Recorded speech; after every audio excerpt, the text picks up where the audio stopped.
Ketamin, že tam hodí. No tu sa všetko odohráva. A teď změříme i vás. Kámo, tak to mě poser, vole. Jdeme točit mapy, teď už nic dobré.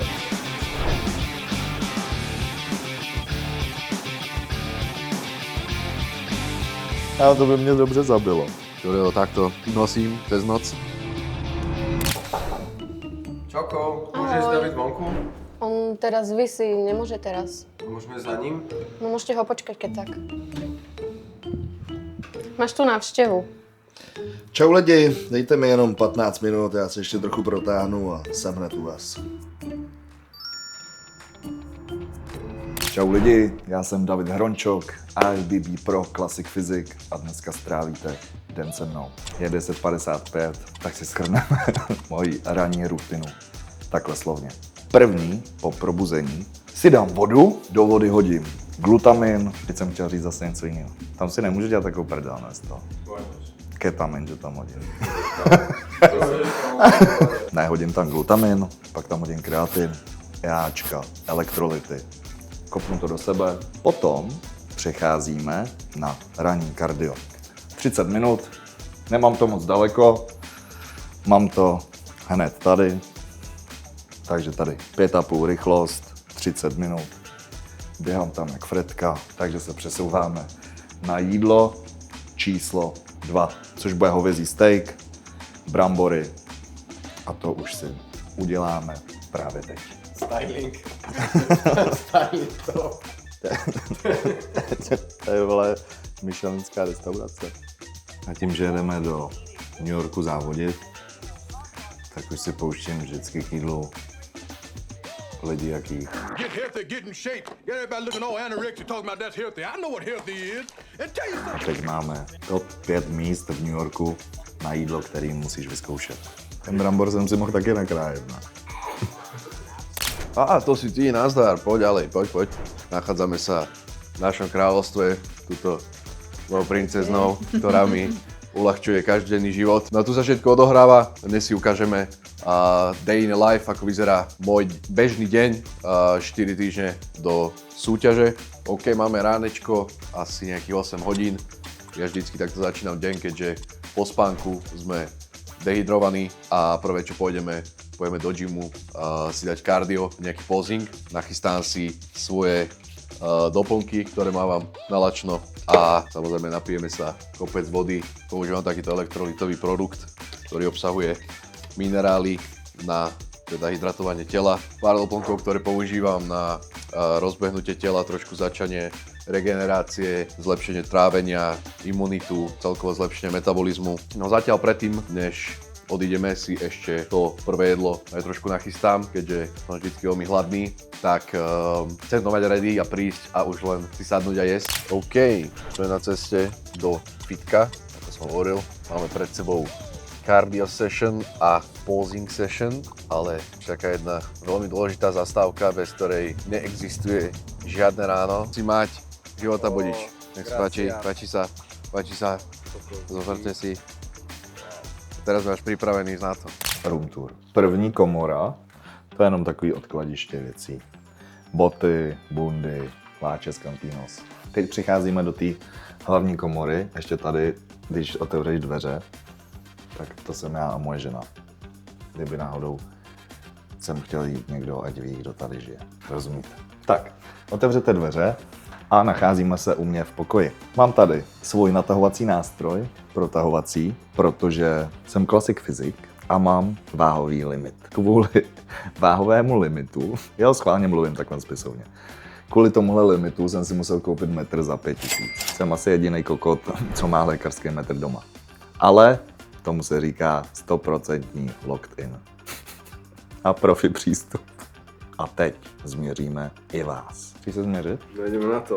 Teraz už to už žiadnu babu neochalám. 179,1. Fakt? Ja som každý hovoril, že má 183. Tak to si pěkně pojebal. Ty světla jsou taky dobrý. Já mám tady studio totiž v bytě. No a tady mám takový klid. Vidíte stromy, meditace, pan Perníček. To je chlapská postel. No a tady mám ještě slona. To je jenom na pohodu koupelna. Tady je moje žena. Čau. Rovnou přicházíme do kuchyně. Tady gauč, telka. A tam je pračka a sušička.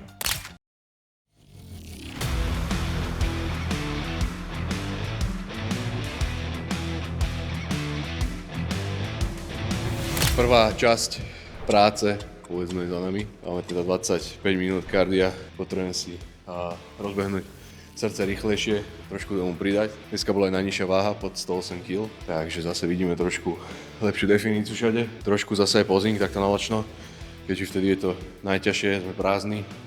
A ako som hovoril, mám aj prázdne brucho, čiže dobre sa mi vyťahuje vákuum, dobre sa mi pozuje. Rád to vždycky teda trénujem takto, keď som zadýchaný a unavený viac. Samozrejme aj po tréningu to budeme trénovať, keď máme nejaké jedlo v sebe. Je to zase iný pocit, keď tie svaly sú plné, lepšie vieme pozovať, lepšie to vieme zatínať a teda. Máme teda zase o nejaké kolečka, vozingu trošku, utekáme do obchodu, potrebujem nakúpiť a budeme sa už konečne najesť. Mám třetí jídlo dne, tohle je předtréninkové jídlo, 80 gramů jasmínová rejže, 150 gramů kuřecí nebo krůtí, do toho zelenina, zero kečup. Tu rejži si schválně rozvařím víc, ať jí je víc. Jsem zlehce znaven, takže dáme jídlo, potom fičíme na úřad. Čekám na automat.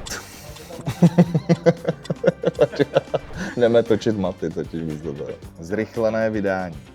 Vidíš? Co se mám dát? Volitelný popis platby pro vaše potřeby. To je kamer, kámo, na úřad. A tohle dělám každý pondělí, ne? Prostě čekáme, plešou 10 lidi, znáte to. Doufám, že se máte hezky, užíváte si dnešní video. I mou pochmurnou náladu. Život ze mě odchází, ale za to řidičák přichází.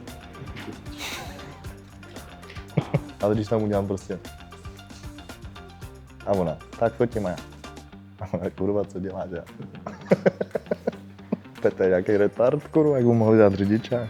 A já jsem Plesoun 10. Nazdar. Kámo, jak se to tady v tomhle autě dělá, ty pičo? No já se potřebuji dát trošku vejš, vole.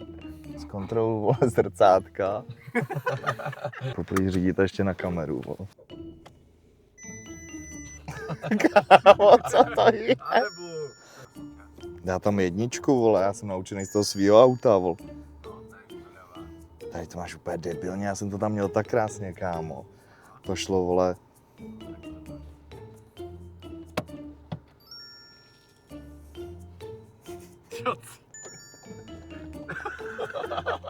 Kámo, tak to mě poser, vole.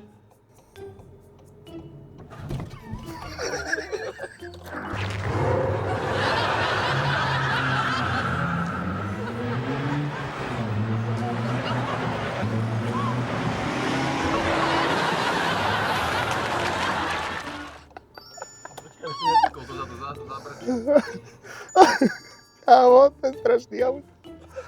Kámo, jsi jistý? To dáme, vole. Pičo, vole, kam ty máš, vole? Skurvený auto. Tak to nevím, kámo, jestli to dám v tomhle autě.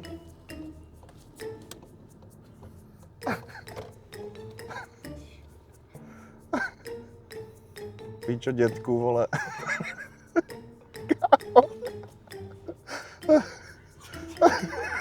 Kámo, to je strašný, vole. To mě poser. Kámo, tak z toho jsem, vole, dobře, vole. Trochu ve schýze. Tady to, vole, musíme odblikat. Kámo, tady ty máš, vole, úplně spíčenou tu spojku, vole. Jak to funguje tady u toho spíčeného auta, kámo? Ale úplně, kámo, tady je to úplně... Ale tady jí máš, vole... Tady jí máš úplně... Jinak, než jsem to měl já, vole, v tom. Já vím, víš, ale je to pro mě, vole, úplně... Úplně, vole, spíčený, kámo, a pak jsem z toho, vole, ve stresu. Kámo, to bude nejlepší video. Sme späť doma, konečne pri jedle číslo 1. Takže máme tu pekne, ako ste videli, fajno stuhnuté tie vločky. A k tomu máme samozrejme nejaké doplnky ranné, čiže multivitamín, nejaké ochrana vlastne orgánov, máme tu omegy, D3, K2 a nejaký doplnok na trávenie, čiže taký čistý základ. A máme prvé jedlo, idem to rýchlo zbúchať a potom ma čaká trošku práca, čo sa týka online coachingu. Mám nejakých ľudí, ktorí mi vždycky nedeľu posielajú ich reporty, ako progresovali počas týždňa, pošlú mi fotky a tak a idem sa s nimi baviť, idem im po prípade nejako upraviť plán alebo niečo poradiť a ponastavovať a tak. To je taká následujúca hodinka pre mňa. Pôjdem si navariť ale jedlo na celý deň a potom sa zase najeme a pôjdeme cvičiť. OK, máme za sebou nejakú prácu. Mal som klientov, teda check-iny, odpovedal som asi nejakých 7-8 ľudí som mal a teraz je čas ísť do gymu, ale predtým samozrejme máme jedlo číslo 2, ktoré sa skladá z jablčka, máme rýžovú kašu a takýto izolát. Máme tam 100 g kaše, 150 g jablka, nejakú sol, 40 g izolát a škoricu. Toto jedlo vždycky mávam pred a po tréningu, keďže je to moja taká ideálna voľba, chutí mi to a túto rýžovú kašu viem spraviť takú veľmi objemovú, čiže sa aj dobre najem a neobsahuje žiadnu vlákninu, tuk, takže mi to nesedí v bruchu a keď do nejakej hodinky idem cvičiť, tak som úplne fresh. Najviac vtipnú alebo trápnu vec, čo sa ti stalo v fitku? To si mi dal zapeklý tú otázku. Kamo, asi najviac asi trápna situácia, to si pamätám, že ešte dávno, keď som tlakoval s chaladmi a sme sa úplne hypovali, tak ma úplne vyplo a pamätám si, že na čelo som si fajno jednoručku takto úplne zahodil.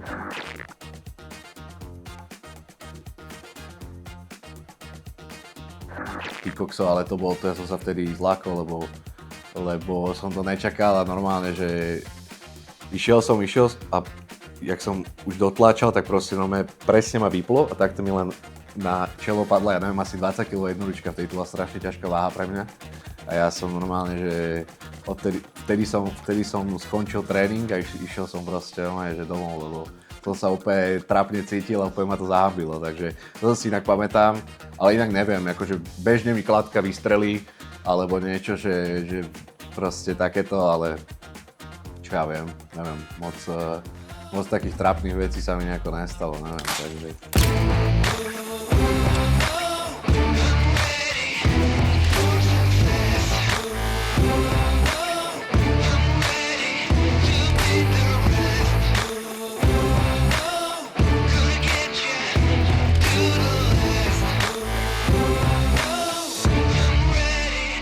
OK, priatelia, videli ste môj pool tréning. Ako som hovoril, bolo toho trošku menej, keďže už sme bližšie pri súťaži, ale stále sa držala intenzita, stále sa drží aj sila. Keďže sa tá sila drží, aj tá intenzita a stále vieme podať výkon, to znamená, že podržíme aj tie svaly, pretože to, čo ich vybudovalo, to ich aj podrží. Takto vyzerá nejako môj pool tréning, teda jedna varianta z dvoch, ktoré mám. No a ideme sa naspäť presunúť domov. A čo budeme iné robiť, ako je zavariť. Už jsem vyplet lidi, takže nás čeká trénink, čas na předtréninkovku, samozřejmě Vejny Galaxy, Fatalitka, můj další sponzor, takže před tréninkem Pump Serum, Fatality, 5 gramů kreatin, kopnu to do sebe a jdeme na trénink hrudníku. Moje veškerá energie už se vyčerpala, takže na tréninku nebudeme mluvit, dáme si jenom čistě trénink, pecky, takže rychlý záběry, žádný zdlouhavý série. Pak ještě doma jídlo, masáž, kecání a dneska hotovo.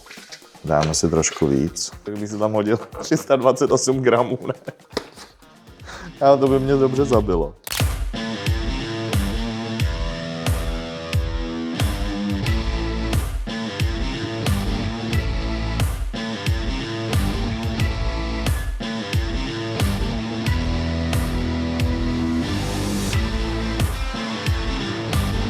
keď sme späť doma po tréningu a medzičasom v aute sme hodili nejaký príspevok na Instagram. Teraz ďalej, samozrejme, najprv jedlo. A posledné sacharidy, je to takýto krásny kýblik, není taký až krásny, ale pre mňa je veľmi krásny, pretože sa na ňo teším. Máme tu rýžovú kašičku, trošku jahody a nemáme tam proteín, ale máme pre zmenu teda mäso, nejakú tú šparglu. Ďalej máme na práci, mám rozrobené video, ktoré robím teda sériu z tejto prípravy na mojom YouTube kanáli. Tréning celkom fajn, už to bol jeden z tých ťažších, bolo to cítiť, ale to sa dá čakať. Energia už síce nízko, ale tým sa tá forma zlepšuje a posúva na vyššie levely. Čo sa týka jedla ešte, tie už máme pred sebou, potom už nás čaká iba 2 takéto chudobné jedlá a nakoniec ešte posledné jedlo, nejaké vajíčka, keď dokončím toto editovanie. Buď si pustím nejaký podcast, alebo sa učím jeden kurz ohľadom coachingu, alebo celkovo proste trénovanie ľudí. Čiže to sú také 2 veci, ktoré robím potom. No priateľa, trošku taká vsúka, kulturistika, alebo teda byť veľký si možno zoberie niekedy trošku aj svoju daň. No a pri poslednej príprave som trošku spozoroval, že som sa vyspal aj 8 hodín a nič z toho, že som o 12 už spal v robote na stoličke. Tak som si povedal, že asi nebude všetko v poriadku. No a išiel som spať do spánkového laboratória a zistili mi, že mám vlastne apnoe. To znamená, že spať som spal, nemal som problém spať dlho, nezobudil som sa nič, ale telo nezískavalo toľko kyslíku, koľko malo, čiže môj hlboký spánok bol 0. Dokonca mi to aj hodinky písali, aj keď síce to není úplne presná vec, ale keď vám to píše rok v kuse, tak asi niečo na tom bude. No máme tu takéhoto krásneho pomocníka, ktorého takto nosím cez noc a je to vlastne CPAP, sa to volá. Je to vlastne automatický taký tlačič vzduchu, ktorý sa vám prispôsobuje vlastne s dýchaním. Čiže keď v noci máte apnoe a chrápete, tak vám tlačí viac vzduchu. Je to akože extrémna pomoc, čiže ľudia, ktorí chrápete a nevyspíte sa dobre, alebo vám ten spánok nič nedá, tak určite si to chodte pozrieť a určite si na to zvyknete, aj keď je to najprv dosť nepríjemné a divné, ale potom vám to určite predĺží život.